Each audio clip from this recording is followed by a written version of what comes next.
tears and tendon fractures or whatever the case may be.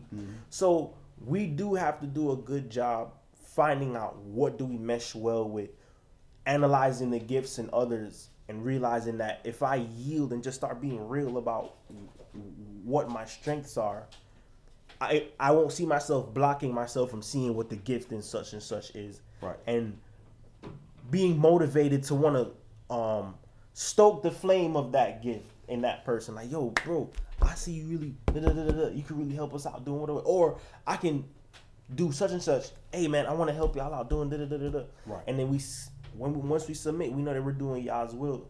And y'all will be there to help meld everything, be the blood that's flowing through the whole body, so to speak. Right. That carries the spirit. Con.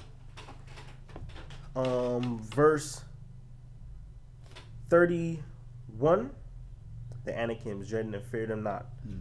Verse 30, Yahweh your Elohim, which goes before you, he shall fight for you, according to all that he did for you in Mitzrayim before your eyes, and in the wilderness where you have seen how that Yahweh your Elohim bear you, as a man does bear his son, in all the way that you went, until you came into this place. Yet in this thing you did not believe Yahweh your Elohim, who went in the way before you to search out a place to pitch your tents in fire by night, to show you by what way you should go, and in a cloud by day. And Yahweh heard the voice of your words, and was wroth, and sware, saying, surely there shall not one of these men of this evil generation see the good land which I swear to give unto your fathers. Because they fainted in adversity. When all they had to do was show up. And see, this is how you don't faint in adversity. Just show up. That's half the battle. At least you show up, y'all can blow a wind.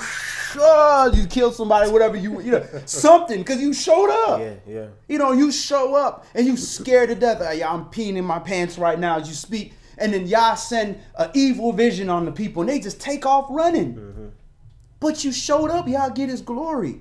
So in the times of adversity, when it's do the right thing or do the wrong thing and it's fearful, just show up and do the right thing. That's showing up, doing the right thing. Whatever happens, or whether you're going to be able to do it, you showed you tried to do it. The Most High will do the rest. All we are is a vessel, and inside the vessel is the spirit. He chooses the spirit that can go in there. Hallelujah. Verse 36 says, Caleb the son of Jephunneh, he shall see it, and to him will I give the land that he has trodden upon, and to his children, because he has wholly followed Yahweh. Also Yahweh was angry with me for your sake, saying, you also shall not go in there. Talking to Moshe. But Yeshua the son of Nun, which stands before you, he shall go in there. Encourage him, for he shall cause Yasharal to inherit it. Because Moshe fainted in adversity. His strength was weak for the moment, but this is a man that had, you know, you talking about we carrying, you know, two pounds of weights in each hand, and another man who's carrying like 5,000 pounds of weights constantly. He's gonna faint eventually. So his situation is a little different, but even him, because he affected so many people, he wasn't allowed to enter in the land. He said, Yahweh was angry with me because of your sakes, because I let y'all piss me off and get me into a mood where I'm missing the slight subtleties of the directions that Yah has given me, not fully understanding what Yah is trying to have the children of Yasharal see. You know, and it becomes clear, you know, how, you know, things went in Yasharal, you know, whether it was King David, whether it was Moshe. Whenever stuff happens, people go murmur like, man, you saw how that brother did this, man, that's not righteous, man. He don't got the spirit, he don't got the ruach. And Yah has to show like, yo, I'm not going to let these servants get away with such and such. I am going to punish them. Right. So as much as, you know, I wanted Moshe to do this and do that, y'all saw how he handled this situation, or how he handled that situation. You heard him use this type of language or that foul language and certain things that didn't really represent Yah in the greatest manner. And Yah had to be like, yo, you didn't what's the expression? You didn't reverence me, or you didn't sanctify me in front of my people, in the midst of the people. So in order for y'all to still be righteous, you have to be like, yo, Moshe, this is gonna be your punishment. Like, you're not going into the land, and the people have to see that you're not going into the land. That I'm serious. Doesn't matter who it is, because I'm not. there's no way to show that you're not a respecter of persons than to smite the leader in such a way where... Hey, you know, at the end of the day, sanctify me in front of my people. Nobody is going to affect the work that I got to do for Yah. Yah say do this, sanctified. His word is sanctified. Nothing else can touch it. It's separate. And he failed to do that in front of the children of Yasharal for the slightest little thing. But this man face glowed. So he going to be held to a higher standard than us. Verse 20, the verse 30, is it 30? Yeah, no, we're 30. Encourage him. Verse 39. Mm-hmm. Moreover, your little ones, which you said should be a prey, and your children, which in that day had no knowledge between good and evil, they shall go in there and possess. Unto them will I give it, and they shall possess it. But as for you, turn you and take your journey into the wilderness by the way of the Red Sea. Then you answered and said unto me, we have sinned against Yahweh. We will go up and fight according to all that Yahweh our Elohim commanded us. And when you had girded on every man his weapons of war, you were ready to go up into the hill. And Yahweh said unto me, say unto them, go not up, neither fight, for I am not among you, lest you be smitten before your enemies. So he made an example. Listen, all right, since you now that you know the punishment coming, now you ready to show up at the last minute you want to fight. I ain't going with you. So you might want to listen. If you're going to listen, now's the time to listen. But they didn't want to listen. So I spoke unto you, and you would not hear, but rebelled against the commandment of Yahweh, and went presumptuously up into the hill. And the Amorites which dwelt in that mountain came out against you, and chased you as bees do, and destroyed you in Seir, even unto Hormah. And you returned and wept before Yahweh, but Yahweh would not hearken to your voice, nor give ear unto you. So you abode in Kadesh many days, according unto the days that you abode there. All right. Let's move on. Let's go to Hebrews chapter 12.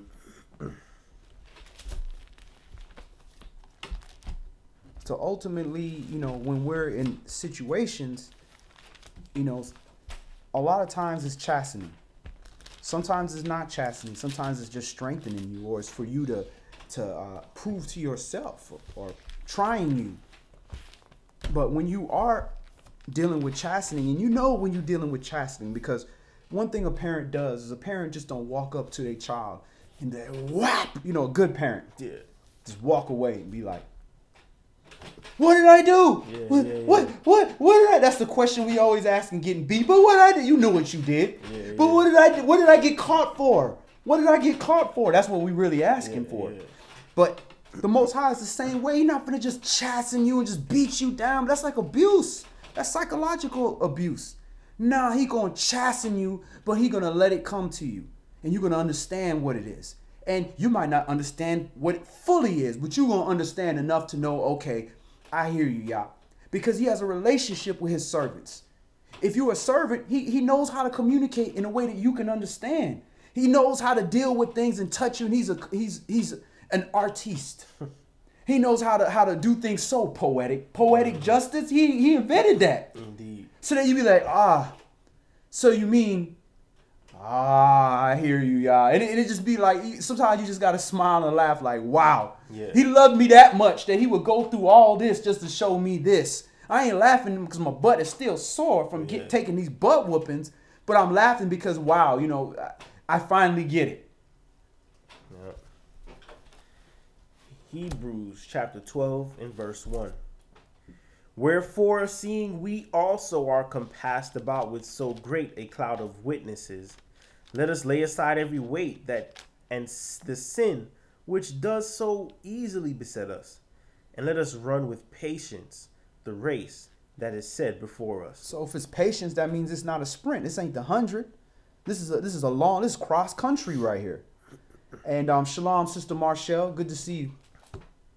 Looking unto Yahshua, the author and finisher of our faith, who for the joy that was set before him endured the stake, despising the shame, and is set down at the right hand of the throne of Elohim. For consider him that endured such contradiction of sinners against himself, lest you be wearied and faint in your minds. So what's the contradiction of sinners against himself for Yahshua? that he's not who he said he is, or the works he's doing aren't the works of Yah. Right. And but what's the contradiction in his whole situation? Being of sinners. That's against him. Because what happens to the sinner? The wages of sin is what? Is death. And he's dying like a sinner. Yeah, yeah. It's a contradiction. But he's still enduring this contradiction. He's still enduring through like, wait a minute, hold on. This is why, they could say, oh, why are you forsaking me and all that. And they try to make it sound like that's like he was complaining about that contradiction. No, he wasn't. He knew he was coming here according to this contradiction. Mm-hmm. So if he's able to endure this contradiction that the wages of sin is death, I'm receiving a payment. That's like, somebody's going in my bank account and I worked a whole week and they took out my whole bank account and they gave it to somebody else. And I'm like, well, but this person didn't even work. Mm-hmm. I worked for this. Nah, it doesn't matter. Well, we gonna complain. But if you know this gonna happen because you that righteous of a person and you gotta cover your people and you do that, he endured that. Imagine if he would have fainted in that time. When they was like, all right, angels, come down here, save me, get me off this stake, take me down from this tree. Whoa, hey, don't stick me to that thing. No. All right, I got you, man. Listen, hey, forget it. Whatever. Hey, woo, hey, come get me. Yeah. Imagine that. Where would we be if a man, the son of Elohim, came down here and he fainted? How do you think that's going to affect us? We like, man, this righteous. Yahshua couldn't even do this thing, man. He straight from heaven. Mm-hmm. And you worried about me? I ain't killed nobody this week. Leave me alone. Wow. Verse 4. You have not yet resisted unto blood, striving against sin. For you have forgotten the exhortation which speaks unto you as unto children. My son, despise not you the chastening of Yahweh, nor faint when you are rebuked of him. For whom Yahweh loves, he chastens and scourges every son whom he receives. All right, so if it's saying faint not when you are rebuked of him during this chastening. So go back and reply that word, faint, the Hebrew word, rafah. Slacken not, abate not, cease not, draw not, be feeble not, forsake not, idle not, leave not, let alone not, slack lot, stay not, don't be still, don't be slothful, don't be weak. This is what he's saying when you're being chastened. Continue with righteousness. When you're going through chastening, we are all going through it. Every last one of us are going through it. If not for our own deeds, the deeds of our forefathers, we're going through it. So during this, we don't need to rafah. We don't need to faint. Keep going. Keep keeping the commandments. Keep getting back up. A righteous man falls 7 times. Proverbs, Mishlei, chapter 24. This is what we do to not faint in adversity. Continue keeping the commandments, even when you're in your transgression. Because if you're in your transgression, you got to repent. That's keeping the commandments. Repenting from your sin is keeping the commandments. So just continue going. Continue doing what you're doing. You might not have to continue walking in whatever you're walking in, but continue keeping the commandments. Is it verse 6? Yeah. For whom Yahweh loves, he chastens and scourges every son whom he receives. If you endure chastening, Elohim deals with you as with sons. For what son is he whom the father chastens not? So when you are a son and your father chastens you, when you do the right thing, you get the reward. So he show you out of good. That's it, son. Mm-hmm. That's what I'm talking about. That's what I want to see. I don't want to punish you. What man want to punish his child just for no reason? Not no good father. Go ahead. Mm-hmm.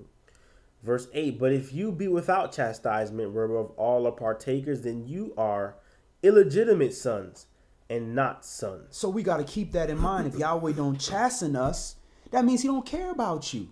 So if you're being chastened and you're going through stuff, don't fall into the trap just because you read Job and try to compare yourself to Job. Job understood righteousness. We trying to learn righteousness. Babylon taught us righteousness. So you can be as righteous as you think you can be according to Babylon standards until we learn our culture again and receive an identity. We're going to be making mistakes, whether it's knowledgeable or ignorant. We're still making mistakes. We're going to be chastened. So when you go through it, search diligently and find where your error is, or where you can improve, or how you can make sure you don't fall into error during this time of chastening. Because there's also the training of, okay, you didn't necessarily do anything wrong, but you're going to be in this chastening. You're going to be dealing with this affliction, this tribulation. How are you going to act? Are you going to turn into a baby and say, oh, you know, I'm on this torture stake and I didn't even sin. I didn't do nothing and I got to die. Oh, I'm not going to do it. We're going to act like that? Yeshua endured the contradiction. So we got to endure that same thing and do the right thing, because that may be the test. The test is just like Job. That could be your Job moment. You didn't do nothing wrong. Verse 9. Furthermore, we have had fathers of our flesh which corrected us, and we gave them reverence. Shall we not much rather be in subjection unto the Father of spirits and live? For they verily for a few days chastened us after their own pleasure, but he for our profit, that we might be partakers of his holiness. Now, no chastening for the present seems to be joyous, but grievous. Nevertheless, afterward it yields the peaceable fruit of righteousness unto them which are exercised thereby. Wherefore lift up the hands which hang down, and feeble knees, and make straight paths for your feet, lest that which is lame be turned out of the way, but let it rather be healed. Follow peace with all men, and holiness, without which no man shall see Yahweh. Looking diligently lest any man fail of the grace of Elohim, lest any root of bitterness springing up trouble you, and thereby many be defiled. Lest there be any fornicator or profane person as Esau, who for one morsel of meat sold his birthright. For you know how that afterward, when he would have inherited the blessing, he was rejected, and he found no place of repentance, though he sought it carefully with tears. And that was those same men, 20 years and older, that did not want to listen to Yahweh because of fear and fainted in adversity. And when Yahweh issued the judgment against them, then all of a sudden, oh no, we're going to go up. Let's go. Nah, it's too late. Your tears don't mean nothing, because when it was the opportune for me to get my glory to step up, now it's like I got to force you to go. I'm just like another king that forces his people to go out there and fight. Mm-hmm. I'm no different. So I can't get that glory. You know, right over in verse 10, it says, verily for a few days chastened after their own pleasure, but Yahweh for our profit, that we might be partakers of his holiness. So his chastening is so that we can make it and be found righteous to go into his kingdom. So by nature, that means that Yah's trying to help us make it over. But so many times we find ourselves resisting his chastisement. It's almost like he's like, look, this is the way to righteousness. And you're like, no, I'm not. I'll do that later. And we keep seeking to turn some wrong way. Right. Not knowing that, he's putting us on the path to make it. Like, if we don't resist him, we're going to by default be pushed in a direction of righteousness. Right. You have to like set your mind to like physically work hard not to do righteousness. Like literally. Because it's right there. It's as easy as don't do that. I'm not going to do it. Not hard. Not hard at all. But I don't know. My flesh wants this. Man, you said it right. It's the flesh. Two contrary spirits battling within us. Verse 17. For you know how that afterward, when he would have inherited the blessing, he was rejected, for he found no place of repentance, though he sought it carefully with tears. For you are not come unto the mount that might be touched, and that burn with fire, nor unto blackness and darkness and tempest, and the sound of a trumpet and the voice of words, which voice they that heard entreated that the words should not be spoken to them anymore. For they could not endure that which was commanded. And if so much as a beast touch the mountain, it shall be stoned or thrust through with a dart. And so terrible was the sight that Moshe said, I exceedingly fear and quake.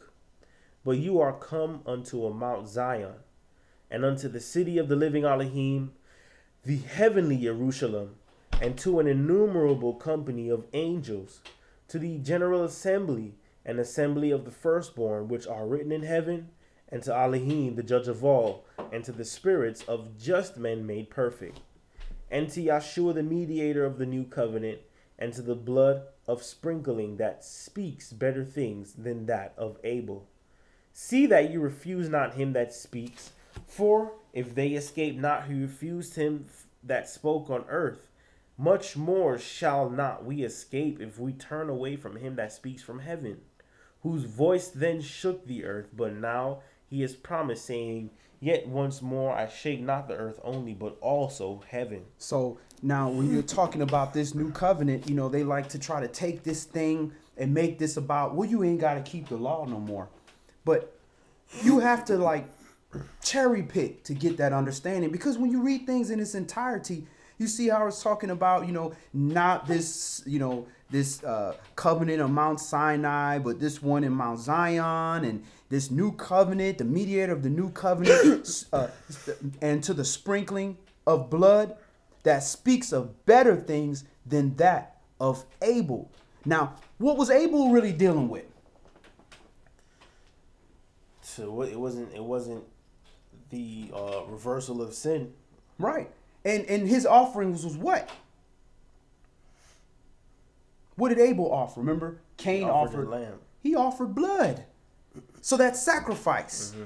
So it's better than the sacrifices of blood. These blood sacrifices, this old covenant that we were following that had to be sealed with blood, that had to be the law of sin and death. So it's letting you know, why else would it talk about Abel? Mm-hmm. Abel, bloodshed. Abel's blood was shed. Abel did an offering of an animal which had blood. So this is better than that of Abel, better than that old way of doing things that we had to shed this blood, because it didn't change anything.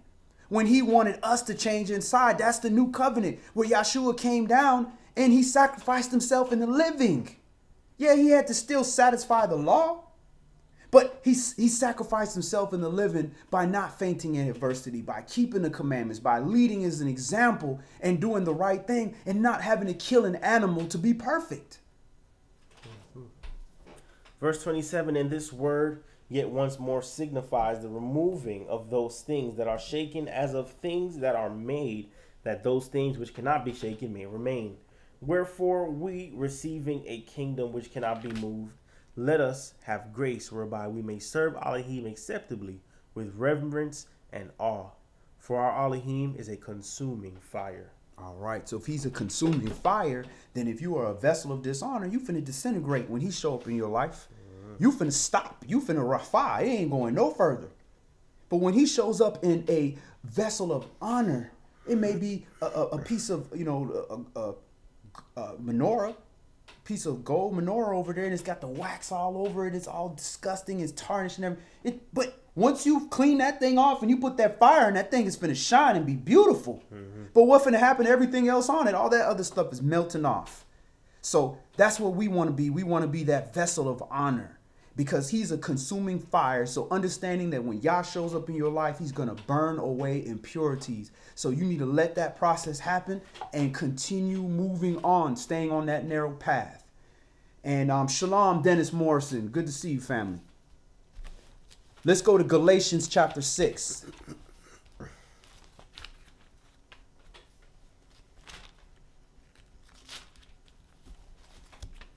There's a lot.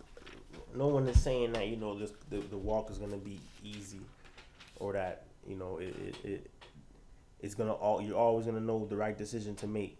But what can be guaranteed is going to be a lot more comfortable for you, your process that we're all going through. We're all going through this purification. We're all going through this process.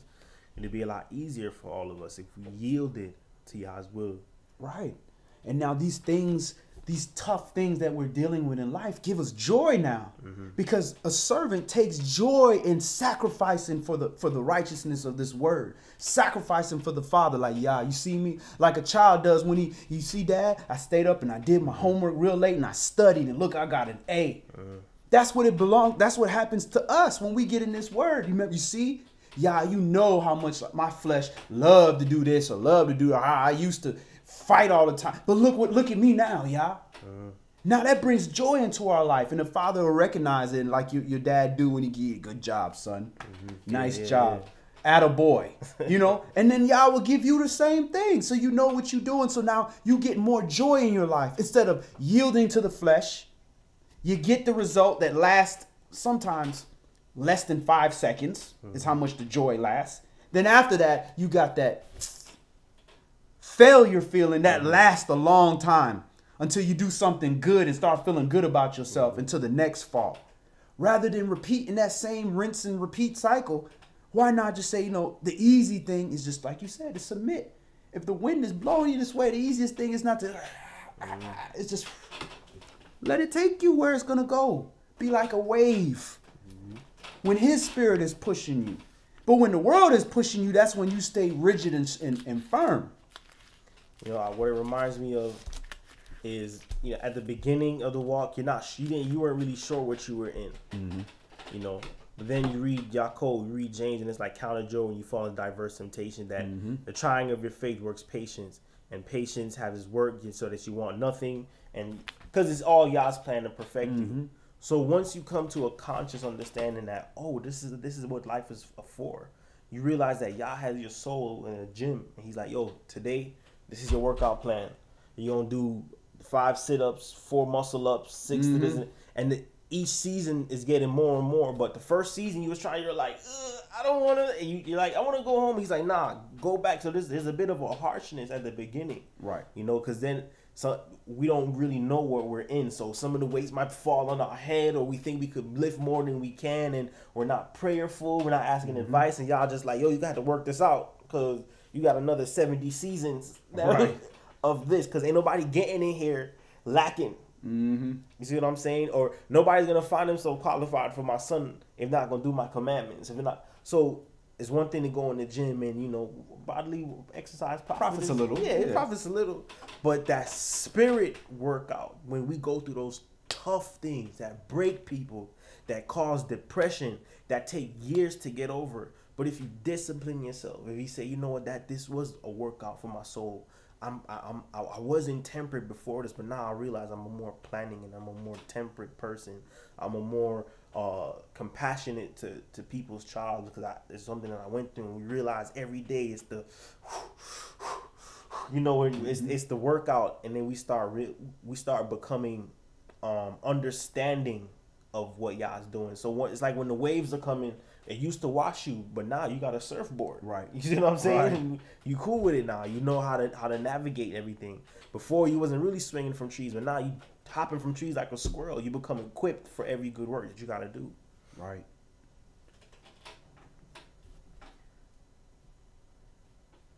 Galatians 6. Right. And Shalom, Dennis Morrison Jr. Brethren, if a man be overtaken in a fault, you which are spiritual, restore such a one in the spirit of meekness, considering yourself, lest you also be tempted. All that says is, if you see your brother doing the bench, go spot him. Right. If you see your brother falling down under the bench, right, don't go over there thinking that what he has ain't heavy, because you might go over there trying to spot him, and when he let go, he get crushed and you fall over. Go over there, understand when you hold, you can spot him properly and rack those weights. You spotting him. If that test is for him, he benching 500 pounds. Yeah. You putting 50 pounds of help to get him up on the bar. Don't think you gonna get up under that bar and push 500 pounds too, because you trying to help him get his form right. Here, let me help you get your form right. You think you can argue? Let me show you how to argue. And the thing fall right on your neck. Exactly. Snap your neck. Yep. Verse 2, bear you one another's burdens, and so fulfill the law of Mashiach. For if a man think himself to be something, if a man think he could bench 500, right, when he is nothing, when he got a bird chest, right, he deceives himself. But let every man prove his own work, and then shall he have rejoicing in himself when he clears 500 pounds, right, alone and not in another. For every man shall bear his own burden. Let him that is taught in the word communicate unto him that teaches in all good things. Be not deceived. Elohim is not mocked. For whatsoever a man sows, that shall he also reap. For he that sows to his flesh shall of the flesh reap corruption. But he that sows to the Spirit shall of the Spirit reap life everlasting. And let us not be weary in well-doing, for in due season we shall reap if we faint not. So these few paragraphs right here, just letting you know, man, look, don't forbear to help your brother. Don't faint. This is how we fulfill the law of Mashiach, is we bear one another's burdens. But within that, there are going to be people that are going to try to take advantage of that. Don't let that affect you where it's affecting all the other saints now. Well, I ain't going to help people because, this guy over here, this worldly guy took advantage. Nah, be you. Be wise as a serpent, but as harmless as a dove. And in this process, when you are helping people, at the end of the day, don't worry. He says it right here. Elohim will not be mocked. Every man is going to reap what he sows. And every man must bear his own burden. So you ain't going to overhelp somebody to the point where they're not going to have to bear their burden. They're going to eventually reap what they sow. But that's not going to hurt you unless you made yourself a fool. Verse 10. As we have therefore opportunity, let us do good unto all men, especially unto them who are of the household of faith. So let us do good unto all men. I don't care what nation you are, but especially to them of the household of faith, which means I'm going to my people first and I'm helping them first. When I get done helping all those people, then I can start looking to help all the other nations. But if I'm in a situation, none of my people are around, and there's somebody of another nation that needs help, guess what? You first in line. The Most High looking out for you because it could have been a Hebrew right next to you. And if I only had enough for one, he would have ate. Just like if we only got enough to eat, and it's my kids going to eat if it's my food. That's my job. That's my responsibility. He's pretty much saying, try to be a spotter to everyone, but you better make sure you spot those in your gym. Right. Right. Spot the fellas in your gym. Verse 11, you see how large a letter I have written unto you with my own hand. As many as desire to make a fair show in the flesh, they constrain you to be circumcised, only lest they should suffer persecution for the sake of Mashiach. For neither they themselves who are circumcised keep the law, but desire to have you circumcised, that they may glory in your flesh. So they want this Gentile who's not from the seed of Eber. They're not Hebrews at all. You want them to get circumcised. He'd be like, look here, look what I got all these white people walking around here in pain. You see, they're following me. I'm this great leader of these heathens. I done taught these heathens how to walk, talk, do everything. But yet they accusing you of not keeping the covenant. But these are believers in the Mashiach. They not keeping the law either, because if you're a believer in the Mashiach, then you're not doing these animal sacrifices. So you violating the law as well. So why you not doing? You want them to keep all aspects of the law pertaining to a part of the law that doesn't have to do with them, but then you don't want to keep all aspects of the law, want to claim that you were covered under the blood of the Mashiach. So what are they covered under? They're not covered under the blood of this covenant. So you doing that for your own pride. Verse 14, but certainly not that I should glory save in the stake of our Master Yahshua Mashiach, by whom the world is impaled unto me, and I unto the world. For in Mashiach Yahshua neither circumcision avails anything, nor uncircumcision, but a new creature. And as many as walk according to this rule, peace be on them, and mercy, and upon the Israel of Yahweh. And all that is saying is, Israel that gets circumcised, that means absolutely nothing. Gentile, not of the Hebrew nations, not circumcised, means absolutely nothing. Who became that new creature? Which one of y'all, when had any exposure to this, became that new creature that was going to be led of this and not led of this, not led of this? That's all that means. That doesn't mean you ain't got to get circumcised if you a Hebrew. No, that's keeping the law. Just like the certain laws pertaining to women, that doesn't mean because I don't have to do it because I don't have a cycle like a woman does. Don't mean I have to sit out 7 days. Don't mean that the woman who has a cycle don't have to sit out 7 days because I don't have to keep that law.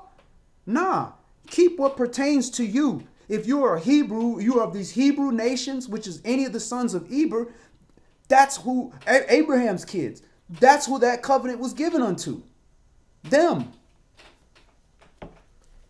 Verse 16. Verse 16. And as many as walk according to this rule, peace be on them, and mercy, and upon the Israel of Yahweh. From henceforth let no man trouble me, for I bear in my body the marks of the Master Yahshua. Brethren, the grace of our Master, Yahshua Mashiach, be with your spirit. Amen. And it's talking about upon the upright of Elohim. Israel of Elohim. All right. So let's go to the conclusion. Let's go to Isaiah chapter 40. Yeshayah chapter 40.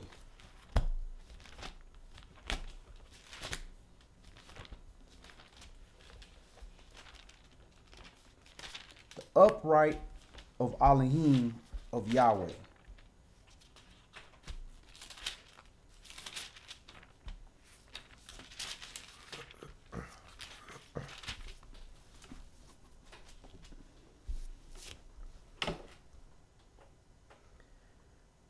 Comfort ye my people, says your Elohim.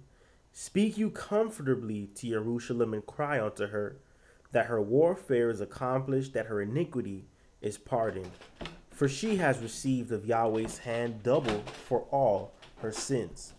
The voice of him that cries in the wilderness, prepare you the way of Yahweh, make straight in the desert a highway for our Elohim. Every valley shall be exalted, and every mountain and hill shall be made low. And the crooked shall be made straight, and the rough places plain. And the glory of Yahweh shall be revealed, and all flesh shall see it together, for the mouth of Yahweh has spoken it. The voice said, cry. And he said, what shall I cry? All flesh is grass, and all the goodliness thereof is as the flower of the field. The grass withers, the flower fades, because the Spirit of Yahweh blows upon it. Surely the people is grass. The grass withers, the flower fades, but the word of our Elohim shall stand forever. O Zion that brings good tidings, get you up into the high mountain. O Jerusalem that brings good tidings, lift up your voice with strength. Lift it up, be not afraid. Say unto the cities of Yehuda, behold your Elohim. Behold, my sovereign Yahweh will come with strong hand, and his arm shall rule for him. Behold, his reward is with him, and his work before him. He shall feed his flock like a shepherd. He shall gather the lambs with his arm, and carry them in his bosom, and shall gently lead those that are with young. Who has measured the waters in the hollow of his hand, and meted out heaven with the span, and comprehended the dust of the earth in a measure, and weighed the mountains in scales, and the hills in a balance? Who has directed the Spirit of Yahweh, or being his counselor has taught him? With whom took he counsel, and who instructed him, and taught him in the path of judgment, and taught him knowledge, and showed to him the way of understanding? Behold, the nations are as a drop of a bucket, and are counted as the small dust of the balance. Behold, he takes up the isles as a very little thing. And Lebanon is not sufficient to burn, nor the beasts thereof sufficient for a burnt offering. All nations before him are as nothing, and they are counted to him less than nothing, and vanity. To whom then will you liken all, or to what likeness will you compare him? The workman melts a graven image, and the goldsmith spreads it over with gold, and casts silver chains. He that is so impoverished that he has no oblation chooses a tree that will not rot. He seeks unto him a cunning workman to prepare a graven image that shall not be moved. Have you known? Have you not heard? Has it not been told you from the beginning? Have you not understood from the foundations of the earth? It is he that sits upon the circle of the earth, and the inhabitants thereof are as grasshoppers that stretch out the heavens as a curtain, and spreads them out as a tent to dwell in. And just look at verse 20. It's talking about he that is so impoverished that he has no oblation chosen. So he doesn't even have a sacrifice. But he'll go out of his way to pay a workman to go create a graven image for him. And these are the people that know better than this. And this is what we do. We'll go, don't even have the money to pay for our bills or to do good. We don't have money to give somebody poor in the street some food or give them some money to eat. We got all these excuses, but we got money to go in there and pay for these idols and all these churches and buy helicopters and Bentleys for all these so-called pastors. It sounds so foolish when you compare it to this statement that you ain't got no money to do your offering to the Most High, but you got money to hire somebody to make a false idol to pray to, when at the end of the day, you know you're supposed to be doing your offering unto Yah. Verse 23. That brings the princes to nothing. He makes the judges of the earth as vanity. Yea, they shall not be planted. Yea, they shall not be sown. Yea, their stock shall not take root in the earth. And he shall also blow upon them, and they shall wither. And the whirlwind shall take them away as stubble. To whom then would you liken me, or shall I be equal? Says the Holy One. Lift up your eyes on high, and behold who has created these things that bring out their host by number. He calls them all by names, by the greatness of his might, for he that is strong in power, not one fails. Why say you, O Jacob, and speak, O Yasharal, my way is hid from Yahweh, and my judgment is passed over from my Elohim? Have you not known, have you not heard, that the everlasting Elohim Yahweh, the creator of the ends of the earth, faints not, neither is weary? There is no searching of his understanding. He gives power to the faint, and to them that have no might he increases strength. So this is how you don't faint in adversity. Yah will give you the strength to make it through. But how he going to give you the strength if you're not intent in your mind on doing the right thing? Then that's him overcoming your free will. Then he might well do that to everybody. Everybody's righteous, the whole world. He can do it. We can make a video game like that. Everybody good. You just all run around. There's no enemies. We just all running. We are good. Nah.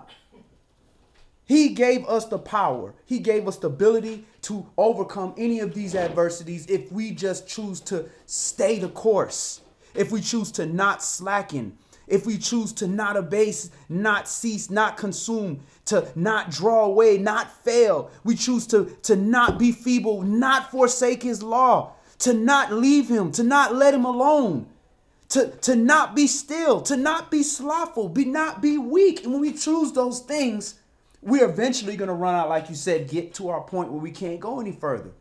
And that's when you have that picture where you have the angel carrying the man, you know, which is supposed to be Yahshua, carrying the man, and you look down and you see 4 footsteps. Those 4 footsteps is where you went as far as you can go, and you showed, yeah, that's it. I'm in this race. I messed up. I got myself in a problem, but I'm going to continue. I'm repenting. I'm sorry. I'm contrite. I've learned, and I'm going to continue doing righteousness, even though the whole world is looking at me like, look at this servant getting dealt with, getting demolished. You see, that's why I don't deal with Yah, because look how this servant, he's just like everybody else. Y'all ain't going to do nothing for him. And you keep going, and you pass out. And that's when he carries you. Before you look up, you're like, oh, how did I get here? How did I get here? You got here by looking at that narrow path, and you kept your eye on that path, and you just kept moving. You did not refine, kept moving. And then by the time you looked up, you're like, dang, it's paradise out here. What happened to that storm? You done kept the course and you went through it. But you can only know that that's going to work when you go through these trials. How else are you going to know what you can max? Unless you load up the bench with as much as you can take and push and push. And sometimes you fail. The next day you go back, or the next chest day you go back and you work some more and you get a little bit stronger. And then you try again what you failed at. And then now you're getting it. And then what do? Pile some more weight on and you keep going. Endurance. Go ahead and finish that up. Of Isaiah 40. We're at verse 30. Even the youth shall faint and be weary, and the young men shall utterly fall. But they that wait upon Yahweh shall renew their strength. They shall mount up with wings as eagles. They shall run and not be weary, and they shall walk and not faint. Because that's his glory. If you went as far as you could physically go, for example, if Usain Bolt runs the 100, we know he got demolished trying to run the 400. He can't run that race. That's a whole different type of endurance. And he trains and he does and he runs the 100. Everybody knows he runs the 100. He sucks in the 400. Then all of a sudden this man run a 10 mile and win. People are going to be like, hold on, this man he doesn't even have slow twitch fibers. I don't even think he even has slow twitch fibers. He's so fast. They know something happened. Either the coach that worked with him, somebody did something, because this is not this type of person. So that's how he gets his glory. So you show up and you go and you take yourself to the max, and Yah gets his glory by the fact that you showed up and did everything you could, and that you also accomplished that mission. So they're going to say, praise Yah, hallelujah. Because we know that's not that servant, that's the Most High. And if Yah can do that with him, imagine what he can do with me. I'm a bicep. I'm really good at biceps, but that tricep, he was bigger than me. He had 3 people and he did a real great job. But imagine what you can do with that bicep. It ain't always going to be push. Sometimes it's pull. So that's what it is. And that's what we are. We are a body, and we're all different parts of the body. And what weightlifter going to go in there? He got a bird chest. He got twigs for legs. But boy, that man got a bowling ball on his arm. You think he finna win? But I can out curl anybody up here. I'm curling 2 of these bodybuilders right now. We'll hit this bench. Oh, well, hey, he ain't finna win nothing. And that's how we gonna win as a nation. Well, we got, the head is just amazing, flawless, but the body weak as hell. We not winning nothing. Yahshua not winning nothing, and Yahshua ain't gonna lose. So he gonna use this word and he gonna say, look here, all this weakness in you got to go. We taking all this out, or it's burning, or you ain't coming. And don't for 1 minute think you the only bicep around here. So that's all we're gonna do today. Any last questions or comments before we close in prayer? All right. All brothers remove the head coverings. All sisters pray with their heads covered, and we face the east towards Jerusalem, where our temple was and where our temple in Yahshua shall return. Brother Yanti, can you close us out in prayer, please?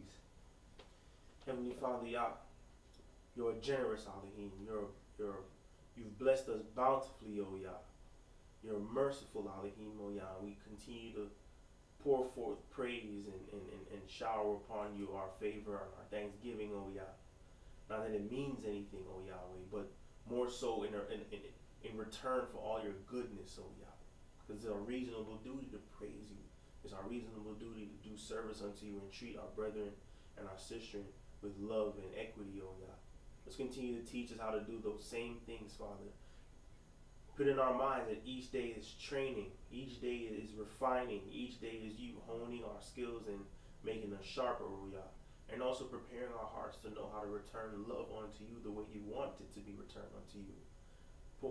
Looking at each one of us, looking at each one of your servants as the manifestations of your love and returning unto everyone the love that you've given unto us. Yah, clear our minds of any clutter, clear our minds of the things that are slowing our progress, O Yah, and put in our hearts love, joy, peace, temperance, and all those things of the Spirit that make life worth living from day to day and encourage us to keep walking forward and put smiles in our faces and warmth in our hearts, Yah. We thank you and we bless you. In the name of Yahshua we pray. Amen. Amen.